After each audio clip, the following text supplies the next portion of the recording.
이게 이제 악동 뮤지션의 힘이에요. 정말 음악 하나, 좋은 음악 하나면 여러 가지 프로모션 필요 없어. 그때 유튜브, 무슨 틱톡 같은 거 프로모션 할 필요 없이 음악 하나 던지면 쭉 사람들이 듣는 거야. 그걸 보여주는 게 누구야? 그게 이제 악동 뮤지션인 거죠.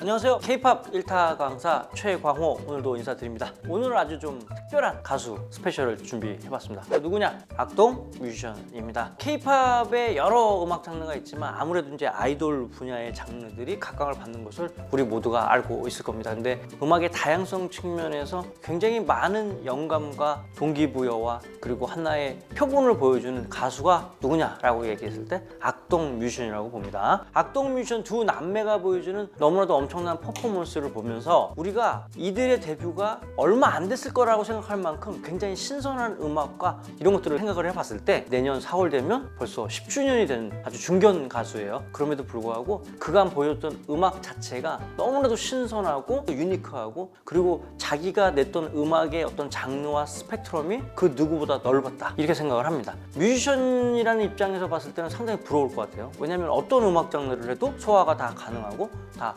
멋있어질 수 있으니까. 그래서 우리 악동 뮤지션을 처음부터 끝까지 한번 볼 텐데 데이터를 보면서 다시 한번 놀랐습니다. 이들의 업적들이 그동안 너무 간과되거나 평가절하된 거 아니냐, 이 정도로 퍼포먼스가 굉장히 좋아요. 그래서 오늘은 이 악동 뮤지션 특집으로 해가지고 이들이 지금까지 어떠한 음악 여정을 걸어왔는지를 자세히 분석하도록 하겠습니다. 지금부터 시작하겠습니다. 악동 뮤지션, 악뮤라고 하죠. 멤버는 이찬혁, 이수현, 남매입니다. 데뷔 년도는 2014년 4월 7일이고 소속사가 YG 엔터테인먼트예요. 여러분, 음악을 하다 보면 소위 말하는 대중가수의 탑 클래스의 가수는 우리가 일반 사람이 상상하기 어려운 천재라는 소리를 듣습니다, 보통. 근데 사실 이 남매한테 가장 어울린다는 뭐냐라고 얘기하면 저는 음악적으로 천재라는 단어가 가장 적합한 친구들 아닌가 생각을 좀 해봅니다. 우리나라 옛날 전래동화에 보면은 그 요술 맷돌이라고 있어. 그 요술 이렇게 하면 소금이 막 이렇게 계속 나오는 맷돌 얘기 알아? 그러다가 그 맷돌이 어떻게 해? 바닷가에 빠져와가지고 계속 소금이 나와가지고 지금까지 바닷가에 소금이 짜다, 뭐 이런 전래동화가 있잖아. 우리 이찬혁 군을 보면 그런 생각이 들어요.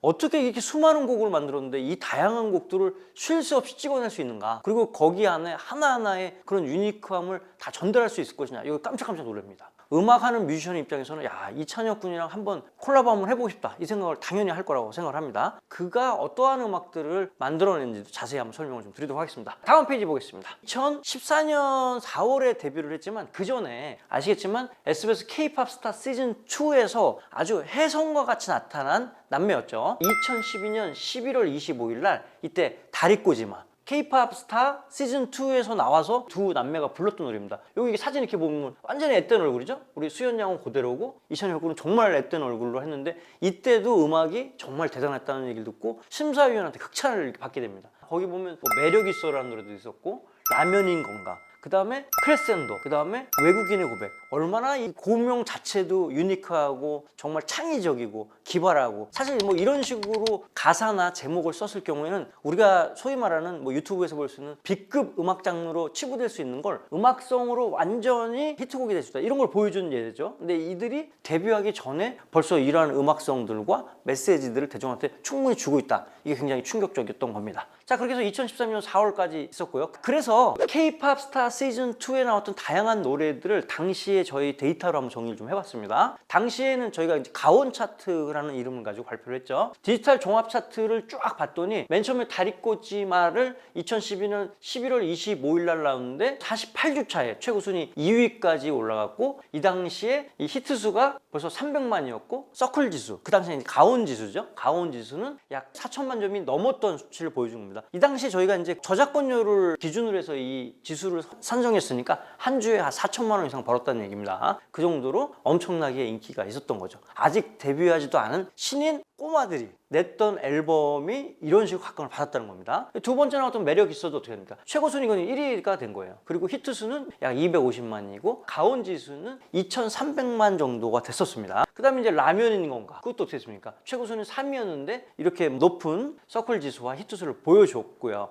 그 다음에 크레센도가 이렇게 나와 있죠. 거기 보면 이제 1위를 했고 좋은 성적을 보였고, 그 다음에 여기 이거 빠질 수 없죠. 사랑은 은하수 다방에서. 이건 리메이크의 곡입니다. 근데 이 곡 관련해서도 굉장히 또 대중들한테 사랑을 많이 받았고, 그 다음에 외국인의 고백, 그 다음에 오피셜 미칭 유 앨범들을 계속 냈어요. 그러니까 벌써 악동 뮤지션은 이미 데뷔 전에 이 프로그램을 통해서 이미 스타가 된 거야. 그리고 이찬혁이라는 친구는 뭐야? 이미 이때부터 저작권 부자가 되어 있었던 거지. 작사, 작곡, 편곡을 다 어떻게 합니까? 이 친구가 다 하잖아요. 이렇게 이제 정리를 해봤고요. K-pop 스타 시즌 2가 끝나고 나서 대중의 주목을 이제 한순간에 받았죠. 그래서 YG 엔터테인먼트에 들어가서 처음에 내는 이 앨범 전에 콩덕 빙수라는 디지털 싱글이 나와요. 요걸 끝나고 본격적으로 프레이라는 앨범 2014년 4월 7일 결국은 이제 데뷔를 하게 되는 거죠. 그리고 같은 해 10월에 시간과 낙엽이라는 앨범 동명 타이틀곡으로 해서 이제 앨범이 나왔던. 근데 보통 이렇게 그 오디션 프로그램에서 막 이렇게 주목을 받다가 막상 데뷔를 하면 엄청나게 성과를 좋을 것 같은 생각이 들지만 생각으로 데이터를 보면 무조건 히트하고 대중의 그 인기를 계속 이어나가는 가수가 그렇게 많지 않다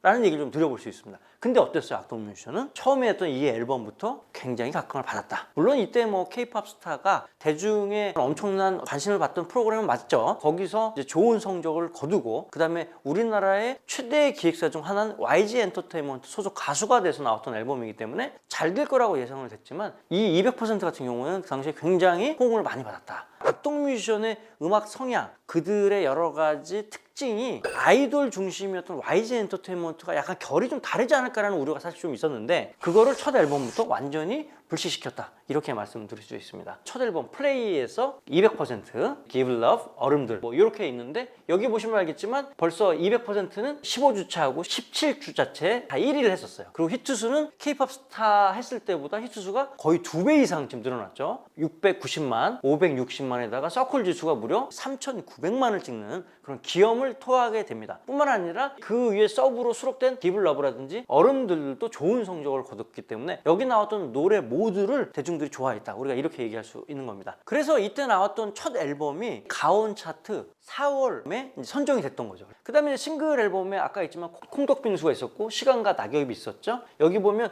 이때도 최고 순위가 콩덕빙수가 3위였고 시간과 낙엽은 1위였어요. 그러니까 악동 뮤지션은 앨범을 내면 거의 디지털 음원에서는 1등을 거의 했다, 이렇게 보시면 되는 겁니다. 본격적으로 악동 뮤지션의 세상이 열리게 되는 거죠. 작곡을 하는 사람들이 우리나라에도 엄청나게 많고 전 세계적으로 뭐 엄청 많을 거 아니야. 그리고 그 안에 코드로 하는 음악들이 빤해. 그 음악으로 표현할 수 있는 게 한정적이라는 거죠. 같은 코드워킹에서 여러 멜로디를 누구나 만들 수 있지만 대중의 가슴을 터치하고 그 감성을 건드릴 수 있는 음악들을 만들어내는 기술은 제가 보기엔 어떻게 보면 타고나는 것이라고 생각을 해요. 대표적으로 여기 보면 어떻게 이별까지 사랑하겠어, 널 사랑하는 거지. 이 멜로디가 뭐 엄청나게 유니크하진 않아요. 그러나 이 발라드가 다른 곡보다 뭔가 사람들의 감성을 터치하는 그게 훨씬 더 깊숙했다고 저는 생각을 합니다. 악동 뮤지션은 스타성을 가지고 나오자마자 주목받는 것이 아니라 노래를 들으면 들을수록 성적이 계속 올라가는 다른 가수와 다른 이상한 패턴들을 보여줍니다. 그게 뭐냐? 음악 자체에 뭐야? 강력한 힘이 있다,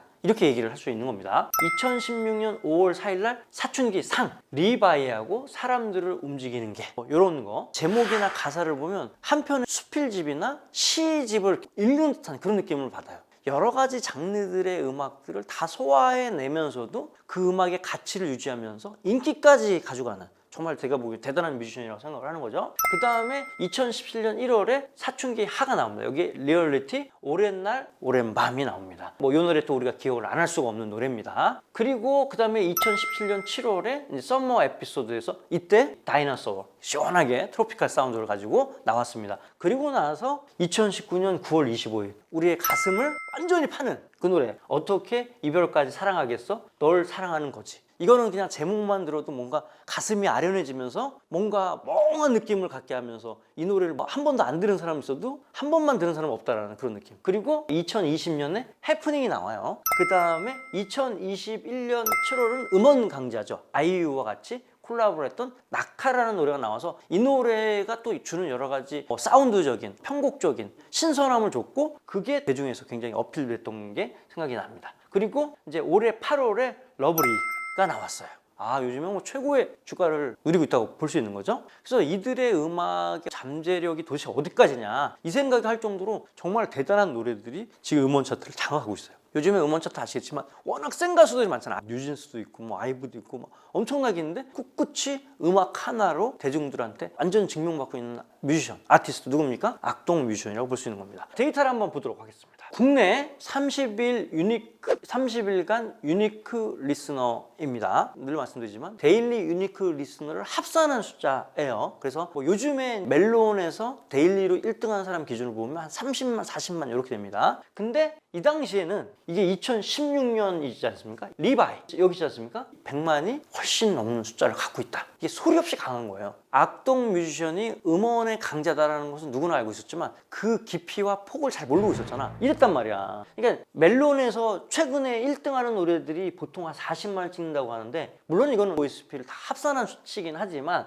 여기 보면 리바이가 120만이 넘었죠. 그리고 여기 보시면 오랜 날 오랜 밤 이것도 어떻게 됩니까? 100만이 넘었어요. 중요한 건 뭡니까? 오랜 날 오랜 밤 같은 경우에는 뭐 어떻게 하세요? 오히려 여기서 더 올라가는 그림을 보인다는 거죠. 그러니까 계속 아까도 말씀했지만 들으면 들을수록 노래가 어떻다는 거야? 좋다라는 거야. 그래서 우리 시상식에서 상을 받기까지 할 정도로 엄청난 노래가 돼버린 거예요. 그러니까 노래의 반응도 좋지만 노래의 생명력이 너무 길다라는 거예요. 높이 나는 것도 잘하는데 멀리도 날아가. 이게 이제 엄청난 거라고 보면 되는 거죠. 자, 그게 바로 악동 뮤지션이라고 보고 여기 나왔던 리얼리티 다이너소어 같은 경우에도 굉장히 신선한 시도였죠. 그리고 반응도 나쁘지 않았어요. 좋았어요. 그 다음 페이지 보도록 하겠습니다. 자, 여기에 제가 아까도 얘기했지만 어떻게 이별까지 사랑하겠어. 악동 뮤지션의 수많은 노래 중에 정말 기념비적인 어떤 퍼포먼스를 낸 노래가 바로 이 노래입니다. 이 노래가 지금 어디 있어? 첫날 140만을 찍고 어떻게 됩니까? 165, 거의 170만. 이거는 진짜 엄청난 기록이라고 보는 거죠. 그러니까 지금 보시면 알겠지만 다른 곡들도 이게 어마어마한 거죠. 여기는 차원이 다른 쪽. 글로벌 스트리밍으로 봤을 때 지난 시간에 했던 블랙핑크 수준처럼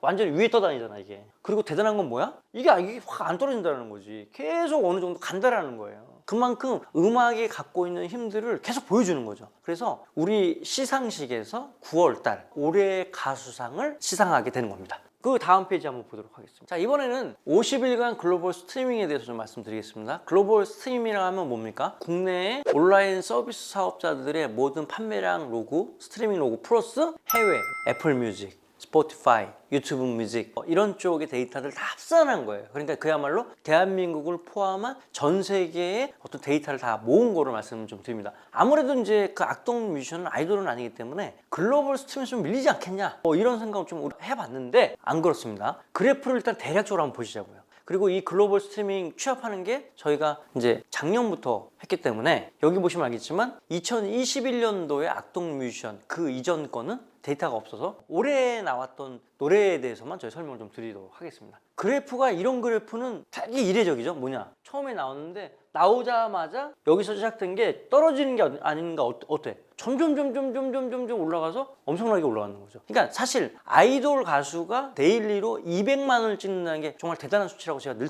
말씀드렸는데 여기는 팬덤이 아무래도 아이돌 가수보다는 작을 테니까 순순히 음악 리스너들이 시작했는데 노래를 너무 좋은 거야. 그러니까 대중들이 따라붙으면서 어떻게 돼요? 시간이 가면 갈수록 하면서 이례적으로 어떻게 38일께 돼서 이제 최고점을 찍게 되는 겁니다. 발매 후 38일. 이건 역주행은 아니지. 역주행은 아니고 천천히 한 발 한 발 이렇게 올라가는 거죠. 진짜 음악의 힘으로 이게 계속 올라갑니다. 이런 그래프는 우리가 수많은 그래프를 달아봤잖아요. 이런 그래프는 거의 없는 그래프라고 보면 됩니다. 이게 이제 악동 뮤지션의 힘이에요. 정말 음악 하나, 좋은 음악 하나면 여러 가지 프로모션 필요 없어.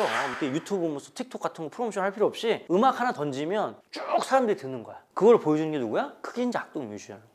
놀라운 건 뭐냐면 우리가 작년부터 글로벌 스트리밍 집계를 했잖아요. 근데 그 이전에 발매됐던 노래 중에서 어떻게 이별까지 사랑하겠어, 널 사랑하는 거지, 그 노래가 역주행을 해서 올해 차트 인을 하게 됩니다. 이게 엄청난 거지. 그러니까 노래가 이거야말로 좀비송 아닙니까? 그것도 국내 차트가 아니라 어디야? 글로벌 스트리밍 차트에서 올라갔다 이거예요. 유튜브에서 어떤 외국인이 딱 들었는데 가사도 무슨 말인지 잘 모르겠는데 너무 좋다. 이렇게 해서 듣는 게 굉장히 많아 보입니다. 그리고 아무래도 요새 방송 출연도 많이 하고 또 톡쇼도 막 진행하고 이러기 때문에 아마 글로벌로의 인지도가 점차적으로 더 올라가다 보면 지금 나와 있는 악동 뮤지션의 노래뿐만 아니라 과거의 명곡들도 다시 차트인할 가능성이 굉장히 높다. 저는 그렇게 생각을 합니다. 자, 이렇게 해서 우리가 50일간 글로벌 스트리밍까지 한번 찾아봤습니다. 자, 이렇게 해서 간략하게 악동 뮤지션 스페셜 지금 진행을 해봤습니다. 이들이 표현하고 싶었던 이런 음악 장르의 다양성, 그리고 그 안의 유니크함, 그리고 그 안에 대중들의 마음을 녹일 수 있는 그런 따뜻한 감성들을 다 포함해서 정말 대단한 아티스트고 정말 신이 내는 아티스트다. 저는 그렇게 표현을 하고 싶어요. 과거에도 그랬고 지금도 제가 악동 뮤지션 팬이긴 하지만